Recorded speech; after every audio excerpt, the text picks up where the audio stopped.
Okay, y'all, here is my last tea from the TeaGschwendner. It's a sample package, and maybe today or tomorrow I'm going to order some new tea. And so this is a Ceylon Uva Blairlomond, and I usually like Ceylon teas. And here's my tea tray, and I decided to put it in the chair in front of me with a bunch of stuff that just makes me feel happy. I've got a bunch of ribbons pulled. I'm going to be starting a new project. Well, actually, I've been doing it for a while. You'll see on some curtains in my bedroom. And so all these textures and colors just make me feel happy. They look great against the pillow in the chair. And this kind of makes me happy too. And this is the teapot that I used yesterday all day long. And I put one of those big round tangerine teas in here. And this isn't really that big. And it worked perfectly to allow that thing to expand.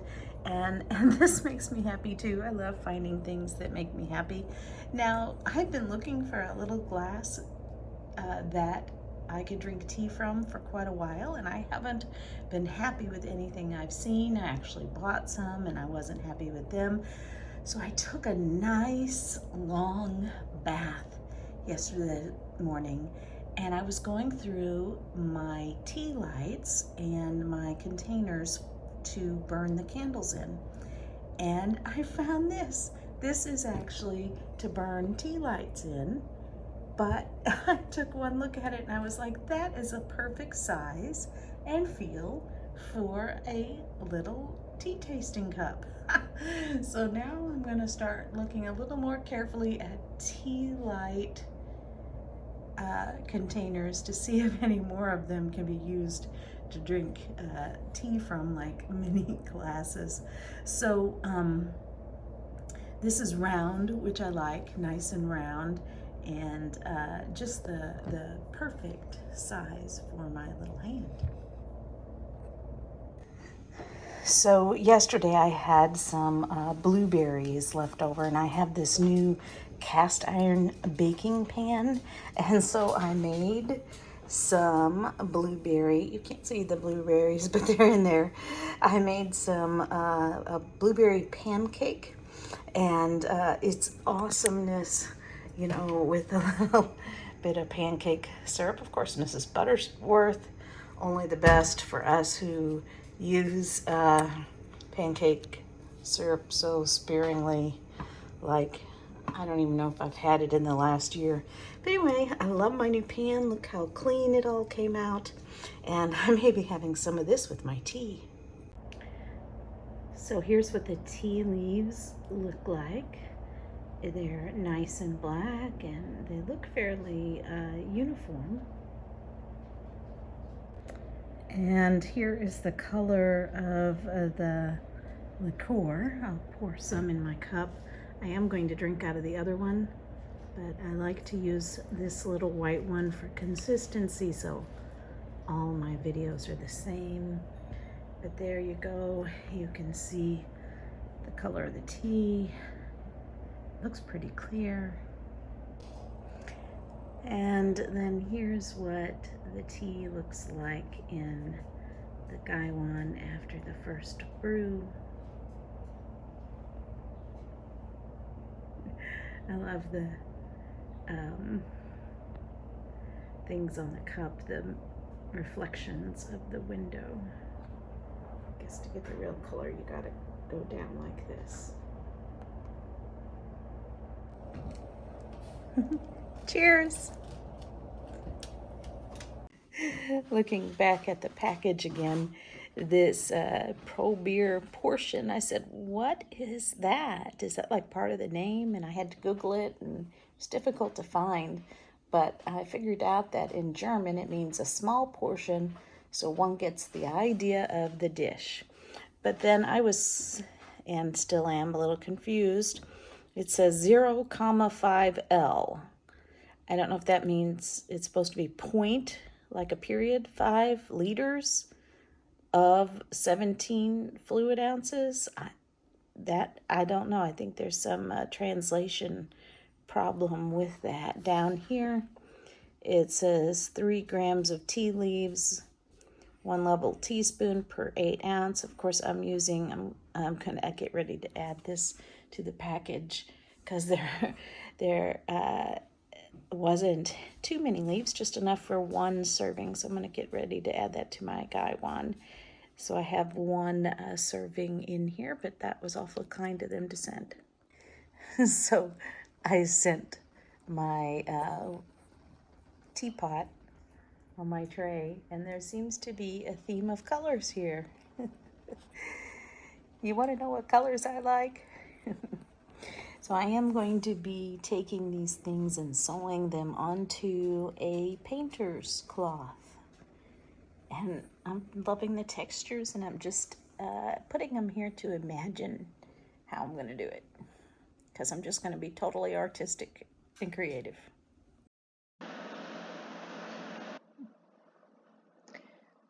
So here are my tasting notes for this Ceylon OP Uva Blairlomond. And the website adds that it's NR440 in front of the name, so I'm assuming that's like the batch. OP, I know, stands for Orange Pico. I've learned during my research that Uva stands for the province in Sri Lanka, and Blairlomond is the tea estate. So this is a black tea, and in my studies, I learned that in Sri Lanka, which is where Ceylon teas are grown, there are 7 main growing areas. You can see them listed here, and this one is from the Uva province, and this is from Google Maps, and you can see right here an outline of where that province is. And then I searched Blairlomond, and I found that tea factory. You see, it's about right here in that same area, and I love that I can see the outside of a building. I don't know anything about processing. Was it shared? Of course, all black teas are fully oxidized. We already talked about this packaging. From the website, although the dry leaf is not highly expressive, when this wiry selection is steeped, the brisk character of Uva Highlands is unleashed. Cultivated at over 4,500 feet, the summer crop delivers a generous, deep copper cup, pungent with the aroma of ripe tropical fruit and sweet sandalwood. So I've picked up that this tea talks a lot about the highlands, and so I wanted to do a little more research on that. I hope you can't hear Prissy, my vacuum, in the background. She's making me stumble in my talk, but she works hard every morning. Anyway, so I found on this website here about Sri Lanka, there are 3 main tea growing regions in Sri Lanka. You have the low grown, mid grown, and high grown. So the high grown are the highest elevations, and apparently anything over 1,200 meters is high grown. I guess you'd have to translate meters to feet because packaging references 4,500 feet.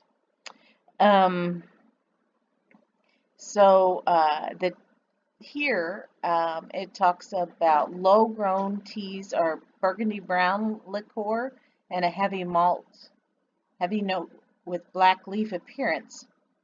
But the high-grown, which are above 3,500 feet, and you see this one's 4,500 or 4,500 feet, to be dramatically different depending on the time of year the extraordinary light with greenish grassy tones in honey golden liqueur. So um, that is supposed to be the differences in their teas. I put this one as brown more than a golden color. The dry had no scent, and I tried hard to get something, but I didn't. I couldn't get anything. The wet had that classic malty tea aroma, just a basic tea. It's not too strong, which made me wonder also if this tea, how old it was before I received it. Um, I, I don't want to put a bad name on anybody, but these are just my thoughts. Very delicate, water-like was the body.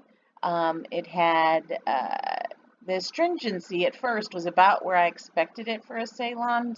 That's why I like Ceylon teas, because of their low astringency. But if I had brewed it longer, it would have been on the lively brisk, though, which would have been too astringent for me. And the very next steep, the second steep, it got too astringent for me. Uh, so this is an unforgiving tea. It's unforgiving of my mistake. So it definitely needs to be, you need to be very careful on your brewing times with this tea. The taste, all I got was a mild classic tea flavor, that malty, I call it malty for lack of anything better. It wasn't too interesting, but it was a good all-around tea. Um, Finish, it was a faint lingering of that same classic tea taste, so that is to me a sign of a good tea, that it was the same in aroma, taste, and finish. I liked it. I might buy it again. It was a good tea, but nothing too interesting. I might buy this one again to keep it on hand for large pitchers of iced tea in the summer, just something. But after I've had so many interesting teas, this one was just kind of boring, I guess. But it was good.